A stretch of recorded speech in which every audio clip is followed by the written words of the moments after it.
Hey you guys, it's Josh and Carolyn with Homesteading Family, and welcome to this week's episode of the Pantry Chat Food for Thought.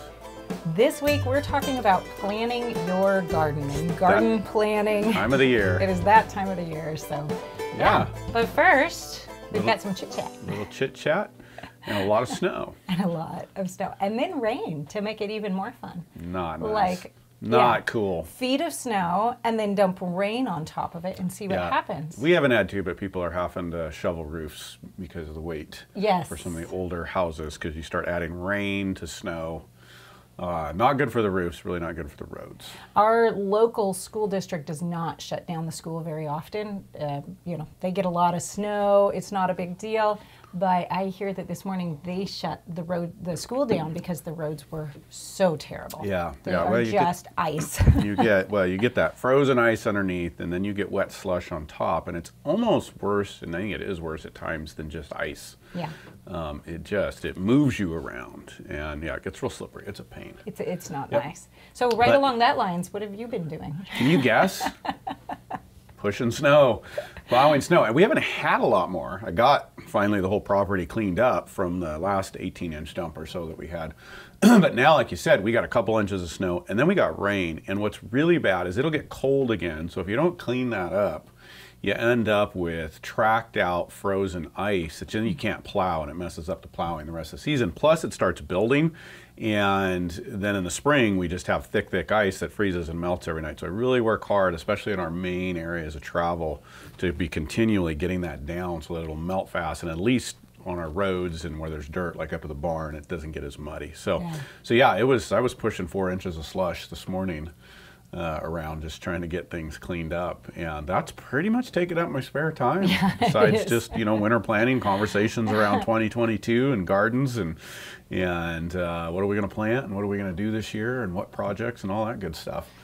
What about you? You're not telling something that's coming up, and I'm going to tell on you. No, you're not. I am totally going to tell on you. His birthday's coming up. He's about to have a birthday, so anyways. I had to tell all you guys because, he needs a big happy birthday. Well, and at least she didn't out me, because what she's not telling you is I'm half a century. I was trying to be nice. I wanted you to still talk to me after we're off camera. Well, that's good. It's all right. And the big 5-0. Yeah? Yeah. Well, yeah. That's a big year. Yeah. Well, I'm not over the hill. I'm on top of it. And you know what they say. That's what the chiropractor said. It's all downhill from here. That's what my chiropractor said the other day. And he can speak from knowledge. Yes. Most people who say it can, right? Yeah. Well, good. It's good. I'm doing good and happy to be where I'm at. Yeah. Good. All right. So what about you? Well, I'm watching you push around a lot of snow. Good. You're getting to relax a little. Sitting by the warm fire. Just drinking coffee, looking out the window. Yeah. I have really been working on organizing and getting the house cleaned up and organized. This is the time of year. If I'm going to do that, it has to be this time of year, because as soon as the growing season starts, it's like game on. Like, we're moving, and that is the time when we disorganize and we make messes, and now I have to kind of recover all of that, so we're always kind of staying at some base level of organization. But it's feeling really good. In our Homestead Kitchen membership, we're working together to kind of get our households in order this time of year, and it's really, really encouraging to be working with other people who are doing the same thing, and so I'm really enjoying it, and I'm seeing whole areas of the house. Like when I open a closet, I go, it feels really good. It's actually a really restful feeling. And so I've been doing that kind of on my spare time, aside from, all the other normal things normal daylight. in life. Doesn't it feel so good when you just see a space and you don't have to look at it and go, oh, I got to do this. I got to do that. When am I going to get to that? Right. And you get that feeling that just like, oh, that's nice. Well, we need those moments, and this is a good time of year to stack them up. It really is. In place of the sunshine, a little happiness inside, right? Little joyful spots. But the thing that goes along with that is, as you get the spaces organized, you have to create the systems and the patterns and the habits to maintain it. Otherwise, you just end up right back in the same spot. So we're kind of I'm working with the kids, retraining them a little bit, making sure that we're all, you know, when we put our laundry in the laundry basket, it goes in the laundry basket and not on the floor right next to the laundry basket, you know. For the clean laundry, how about when it comes in and it's all clean and they do all the work to fold it and then you find it spread out across the bedroom floor, the clean clothes.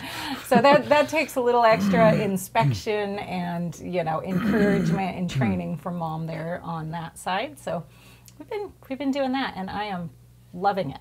I'm actually really enjoying that. So. You know, I kind of feel that way, honestly, about plowing. Like, I don't really like plowing. It Yeah. gets old. Yeah. And I'm probably a little overly meticulous. I can be that way, right? But man, when it gets all smooth and clean, and then I can leave some tracks in it so it's not too smooth with tractors, but there's no clumps. That's kind of like that feeling you had. I get that. It's very satisfying Yeah. to just see all that done, and it's great until you get up the next morning and there's another 3 inches. But. Yeah, I feel that way about vacuuming, like those vacuum stripes on the carpet. Oh, I love those. Yeah. And then they're gone. Have to do it again. Have to do it again. All right, well, so you can see it's just winter time. We're slogging through, organizing, cleaning up, and getting ready for spring. Before we get on to some spring planning, garden planning, how about a question from Old Yeller's channel? I had a double take when I saw that this morning. Old Yeller's, that's pretty cool. And this is on the garlic salt video. Okay. And they want to know, where do you find healthy salt? Good salt. Where do you get our healthy salt? Which we do like healthy salt. Yeah, so you can have table salt, like most people get. It's very purified, and it's got all sorts of chemicals added to it that are like anti-clumping and bleaching and all these different things to make the table salt pretty and behave well, right? And your little salt shaker. Or you can get a salt that has good minerals in it along with the salt itself. So that would be something like a Himalayan pink salt or Redmond real salt. We use Redmond real salt in our house. We really, really like it. It has a lot of great minerals in it. So it's doing more for you than just giving you salt. It's, you know, really bringing up that mineral count, which we all know our modern food is very depleted in minerals, so you really want to be getting those minerals in wherever you can. So switching over to a mineralized salt is really, really important. You can find Redmond real salt most health food stores that I've been in anytime lately. They've done a good job of getting it out there. As your standard, if you order from a co-op online, that now covers the whole country, I believe, or at least all the way to the northeast coast. I don't know if they're doing southeast coast. And so you can order from them. You can even get big bags of it so you can stock up. That's what I do. We also use it for animals. The animal salt comes from Redmond real salt. So we really like them. I really like that it's a product from the United States, but also that it has that full mineral profile. Yeah. I really like that. Well, and I like Redmond's. They're a good company. I've actually been talking to them, and they're going to be bringing out some new products addressing the homesteading market. Oh. That's pretty exciting, and so we'll get you more information as that comes out. But while they're a big company, they're just a great company, and they really operate like a family, and I really like that. So we've got excited to share their products a little bit. So keep your eyes on that. Check them out. And I had a thought while you were talking about that because some of these healthy salts get a little expensive. And we tried something once, and you can speak to how it worked out. And I think it kind of worked and it kind of didn't, but it's something worth sharing, I think. And that is using the Redmonds. We use some of the finer animal salt in the house because really it's still clean. It's all good. It's clean as far as what's in it. Quality. Yeah. But it's animal salt, so it's not going to be as purified, as refined as table salt. But it seems like it worked in some areas in the house okay, and it didn't in others, but it's a lot less expensive. It is way less expensive. There is some options there that you could use that. You can tell us how it worked and where it didn't. Right, yeah. So first of all, I've got to say that Redmond itself would not be a proponent of this. They have not calibrated their salt to their animal salt to human use, and they don't want to be liable for it. Absolutely. So I just want to be really upfront because I called them one time and directly asked them, and they're like, nope, that's not for humans. We don't even talk about it. However, they did let us know it was the exact same salt. Yeah.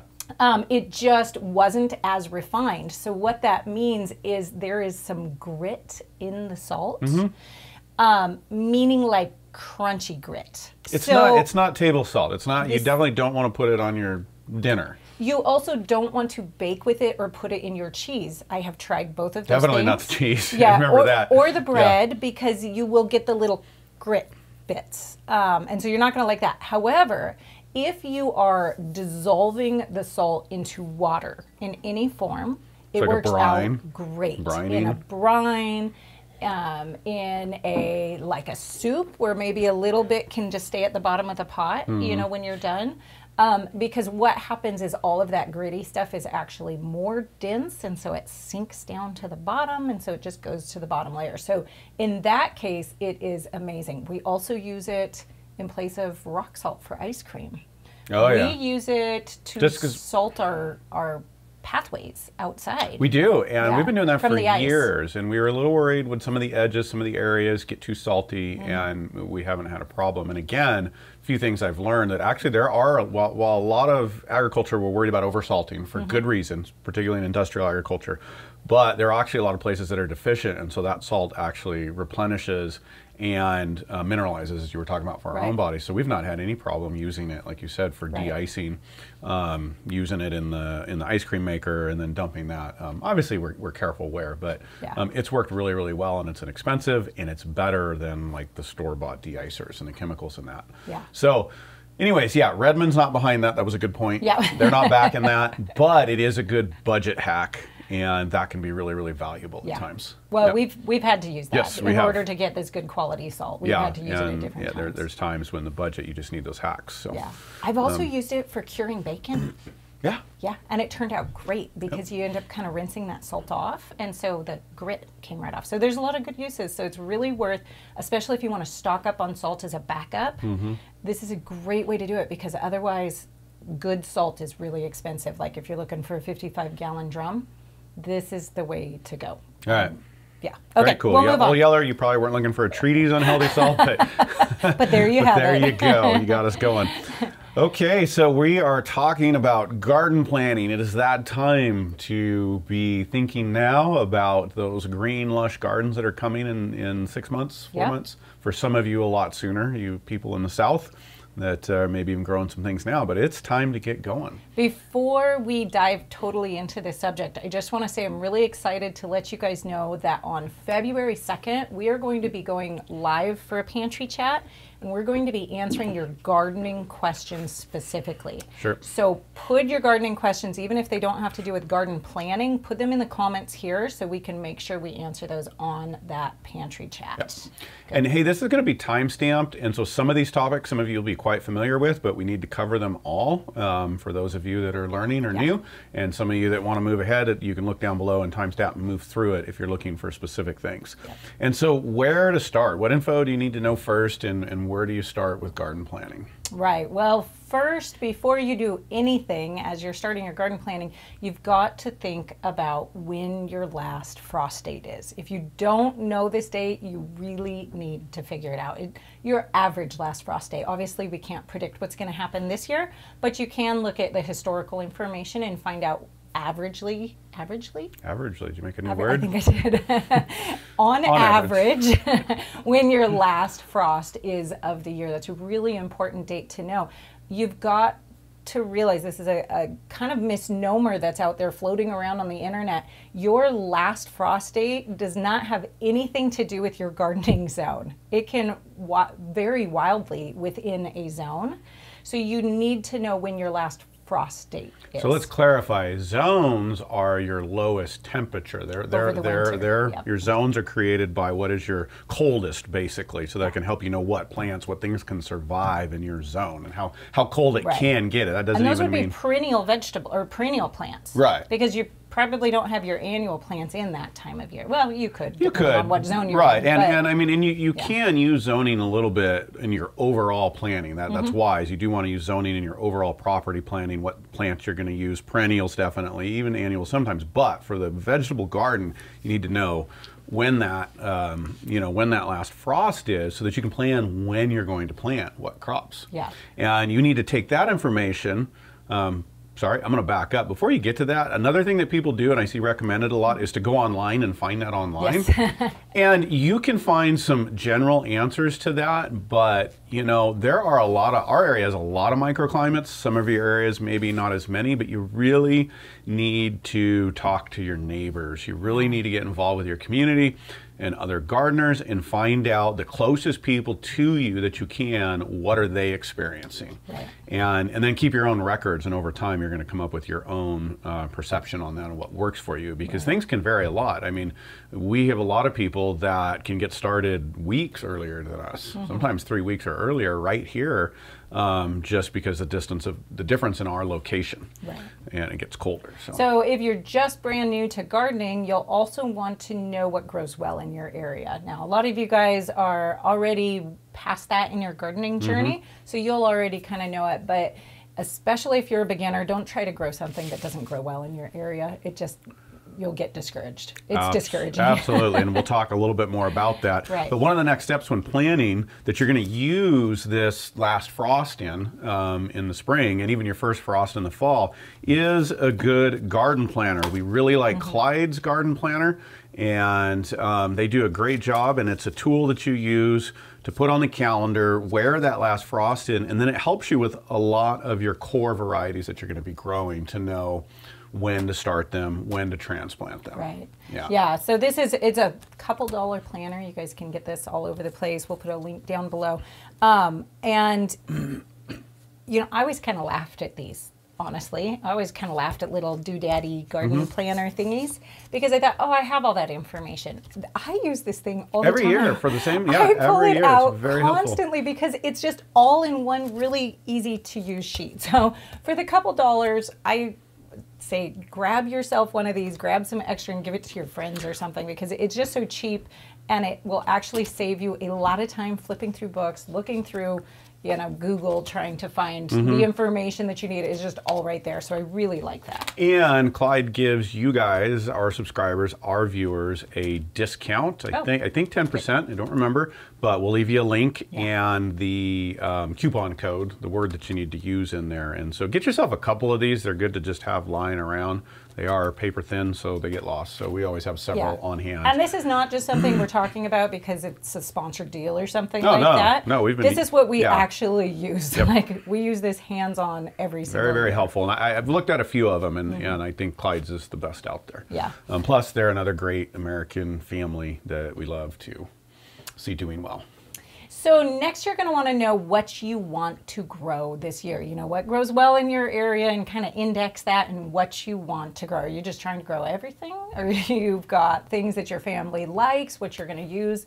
Make sure you're spacing those things out. You're spreading that out amongst things that you can eat fresh in season and things that you can preserve for the off season. It's really important to get kind of both of those elements going in your garden if you want to move towards a little bit more self-sufficiency this year. Yeah, so there's a balance in what you're going to grow between what you can grow well. Right. And really, if you're growing for survival or for just, you know, resiliency, you really want to, there's a lot of things that you can grow, and then there's a lot of things you can grow well in your area. And you really want to start focusing on those. That's going to help you be the most successful and ultimately produce the most food. The more we're working against our climate, not that we can't do things. We grow tomatoes up here in North Idaho, but we don't grow near as many of them as we would even like to, just because it's a bigger struggle and it's not good use of space when we're trying to provide for ourselves and create resiliency. So you need to focus on that, balanced with what you'll eat, right? Doesn't do you any good if you're not going to eat it. So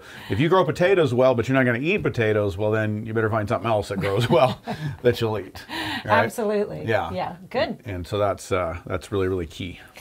Once you kind of have your list of things that you want to grow, then you've got to figure out where to get your seeds. Now, I'm going to be honest, hopefully you already have your seeds this year. Well, hopefully so, yeah. But if not... It's really, the normal is really moving. January has always been the normal to start prepping, order by February, maybe March is really, if you're on it, what you should be doing, but everything's changing. And as you're alluding to, seeds, everything's getting harder to get, and really you know, we're thinking about these things. We actually were thinking about them last season. Right. And we're over ordering. We're doing a lot to get ahead on the stock because this is going to continue to be challenging. Well, and one new policy that I'm instating for our household is I want to always have at least 1 year's worth of seeds for everything on hand. So when I'm planting one set of seeds, I'm already ordering the next set. I just don't want to be in a position where I'm without my next year's seeds for whatever reason happens in the world. Yep. I just want to make sure I have them. And just don't plan that this is going to get better. The seed saving industry there's a lot of resource, there's a lot of ground that goes into this, and the demand is increasing. It's going to continue to increase for this foreseeable future, which means it's going to take a long time for seed producers to catch up with production. So this issue isn't going to go away. It's going to come and go, or sometimes there's a lot of availability, then it's all going to get bought up. It's going to be gone for a while. So you really want to plan well. Yeah, absolutely.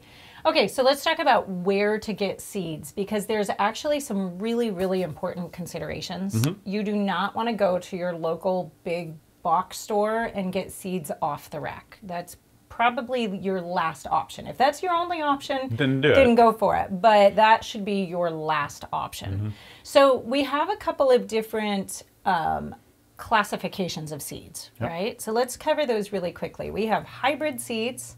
We have genetically modified seeds.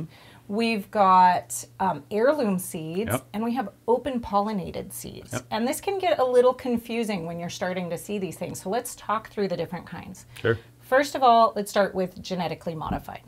Okay. Just stay away. Yeah, the big X, Leave right? them alone. I like that. Right, there we go. We don't want to consume that. We don't want to support that industry. Yeah. If in any way it says genetically modified, toss it. Like, just don't even do it. Absolutely. Then you have your hybrid seeds.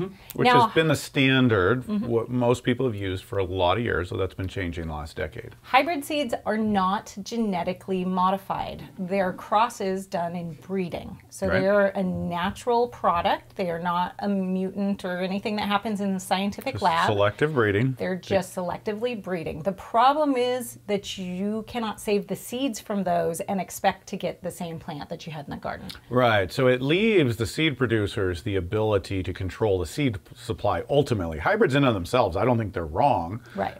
You're just genetically selecting for something that does well in your area, and in one way it's given us a lot of variety, but in the other way, as Carolyn's mentioning, you can't reproduce those. You can't start to seed save those reliably, which means ultimately even your seeds in the food production cycle are controlled by somebody else. Right. And we really want to move away from that and see society move away from that. So sometimes if you're looking through a seed catalog, you'll just see them marked with F1. And F1 would indicate that it's a first generation hybrid cross. So that's kind of that term for hybrid, right? Yep. Then you have your heirloom and your open pollinated seeds. And in some ways, they're the same thing. There's one minor difference between them. And that is that they come from two of the same parent plants. Did I say that well? They're the same type of plant. So that means if you take the seeds from an open pollinated or an heirloom plant and you plant them, you're going to get the same kind of plant. Right, so it's a stabilized, unlike a hybrid, or if you're in transition, it's a stabilized. The open pollinated is stabilized. It can be open pollinated, not heirloom. Heirloom is going to always be open pollinated. Right. But open pollinated just means that that seed has gotten stabilized. You have two like plants, you're going to get a like plant out of that seed. So that's what we like to grow specifically. Well, we have, let me finish. Pollinated and heirloom. Let me finish with the heirloom. We also then have the heirloom, which is an open pollinated variety that has a historical story to it. That variety has been around for so many years. And there's actually, I feel like it's been shifting, like the definitions changed a little bit in the last few years, and I don't remember what it is, if it was 20 years or how long it was. I think it used to be longer, and I think they're shortening it a little bit, but it's got that history to it. So it's been around and it's been used for long enough that it's got some history to it. Yeah, so essentially in practice, they're the same thing, heirloom or open pollinated. What you really want to move towards is the open pollinated varieties or the heirloom varieties. If you are a brand new gardener, and especially if you're trying something that doesn't grow real well in your area, hybrid might be a right answer for you because they can have a little bit of extra vigor. They can be stronger plants and can overcome some of the adversity. Absolutely. And, you know, always do the best you can, but always work with what you have. Yeah. And do something instead of nothing because you don't have the ideal. Yeah, absolutely. Okay, so now let's talk about where to buy the seeds from. And this is especially true if we're talking about these heirloom or these open pollinated seeds, because you want to get seeds that were grown most local to you that you can, because seeds adapt, plants adapt to areas over time. So you want something that's adapted to your area. So it's really important that you find a seed company that is as local to you as possible, at least regional. A lot of times that's the best we can do. Sure. But look for one that's regional. But there's a trick to this, because just because a small seed company is regional to you does not mean that they are actually producing their own seeds in that region. Sometimes small seed companies are actually buying in their seeds and then repackaging them and selling them to you. And they may be coming from, you know, the opposite coast from where you live. They may be coming from very different areas. Right. So you really want to look into that and make sure they're actually growing their own seeds, or they're working with local producers to grow the seeds for their company. And that leads into the other you know, part of the subject is just quality control. And so just because they're local, we want to support local, regional, but it doesn't always mean they're doing quality. That they could be importing from somewhere else. Depends on where they're importing, whether it's applicable to your region or not. And there are also some things to do with heirloom and open pollinated and quality control. And I'm not versed in all the terminology there, but there are some checks, some tests to make sure that you're getting consistent quality. Good. Baker Seeds, which is Rare Seeds, is one of the first to do that. And now lots of people are doing that. So ask questions, call them up and get to know them. It's kind of like getting to know your local farmer and, you know, going to see the farm and are they really doing what they say they're doing? Ask some questions if you're not familiar with the business and just get to know and make sure, because there's definitely some names out there that, you know, look like they're really doing something, but they're kind of doing this instead. So you know what's even more local than your local seed producers? Oh yeah. Your own backyard. That's right. Learning to seed save. That's the ultimate goal, right? And these are all skills, and like we talked about recently going off grid, we're all working on skills. We can only do so many at a time, but this is one to start getting up there. And Carol and I still aren't experts, but we're starting to build skills a lot more and practice. And so, you know, start moving towards that goal of seed saving. And maybe you don't have a lot of time to put in it, but there are, you know, corn, beans, a lot of your lettuces and leafy greens are very easy to save. They're very simple. They don't require really any tricks, and they're easy to store. So there are places that you can start to learn. And especially if you're already growing the heirloom or the open pollinated, then you can save those seeds and get started on that. And like you said, that's the true local, right down to your own plot of ground, because they do adapt over time. Well, and talk to your neighbors. See if you have any neighbors. If you live in a garden-heavy area, see if you can connect with anybody else who's growing heirloom, and maybe they can save some seeds and you can save some seeds. Start a seed-saving library. Like, there are so many things you can do, but bring that seed production as local as possible as soon as possible, because it's really important to be getting varieties that are going to reliably produce in your area and that you can reliably get access to seeds for. And let me come back around. That's a good place to look as well. Even if you're not seed saving yet, get involved with the communities, because a lot of times there may be resources before you go to the regional, you know, seed guy. You might have resources right there in your community where they're swapping seeds and sharing with each other, and that's a great in-between step. I mean, that's just a great step as well, because we're not looking to build self-sufficiency or resiliency just with ourselves. We want it in our community as well. Yeah. So absolutely. Cool. Well, we got a bit to get through, so we're long-winded today, but really hopefully this is good information for some of you. And we're going to next. We kind of covered that one a little bit. Sounds good. Covered that. Okay, starting seeds indoors or outdoors. Either can be appropriate. It depends on a variety of factors. And sometimes both can be appropriate. Sometimes you're going to be starting some things inside and some things outdoors. There are some plants that do really well being started beforehand. In fact, if you live in a short season area, you have to start them beforehand. For us, tomatoes, cucumbers, bell peppers, any peppers definitely have to get started early. Yeah. A lot of herbs are going to need to be started early. Yep. Then there are other plants that really do not do well with the transplanting. Peas in general don't do great. And they start flying outside. Don't do great. Corn you can get away People with, are but it's doing not more real and more happy. corn. Yeah.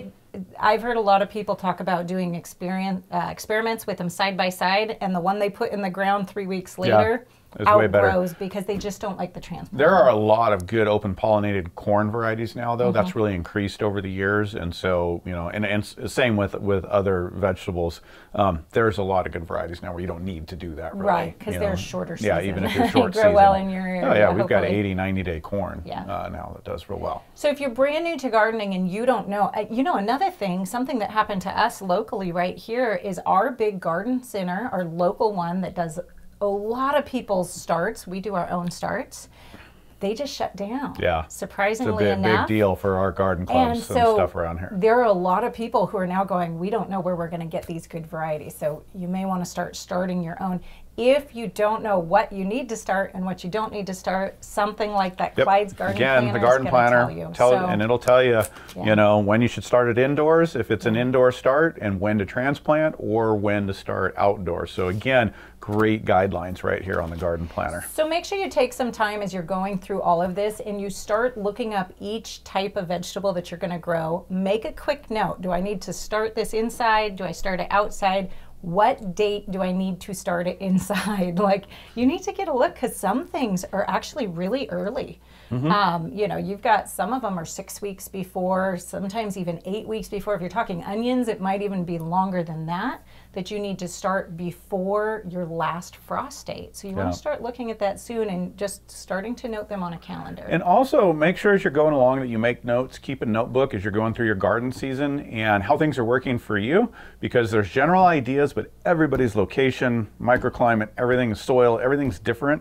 And so you're going to adapt as you go along year after year. So even if you're a few years into this and some of this is old hat, make sure you're taking records and adapting as you go. And I know one thing that I've been learning is for our brassicas, those are one things that we often start indoors. Right. And to get a start on that early season, but there's a regular problem we're having with them getting too leggy. Yeah. And they don't grow well when they get too leggy. And so I think this year I'm going to experiment with doing some of those directly outdoors and see how they do and test out a theory that I have. And so can we do them side by side? Do a few started and if you start a few inside at the same time, a few outside at the same time, and see how it works. So anyways, that's just one little example from what we're doing. But take your own notes and observe, and then change your behavior as you learn year over year to adapt to your situation. Okay. I feel like we're getting really, really long today. We may have to break this into 2 parts. What do you think? Sure. Okay. We need to get going. Yeah. We're going to end up with an hour-long pantry chat today. So. All righty. Well, we've got a few more, and I'll bet you that you guys are going to leave some questions and comments that are just going to fuel this discussion. So we'll just keep it going. Yes. Absolutely. If you're an advanced gardener, make sure you add your tips down into the comment section too, because, or if you know of any great regional seed producers, make sure you share that too. If you live in this state, this is a great company to go with. That would be really good. And make sure you put any questions you have down below, because yes, we are going live February 2nd. It was 2s. There were 2s. 2/2/22 is when we're going live. Okay. It's Groundhog Day. Is that the right day to talk about gardening? I guess so. We'll be seeing so whether it's out or not. You leave your questions below, and we will pick up the conversation again really soon. Sounds good. See you then. Goodbye. Bye.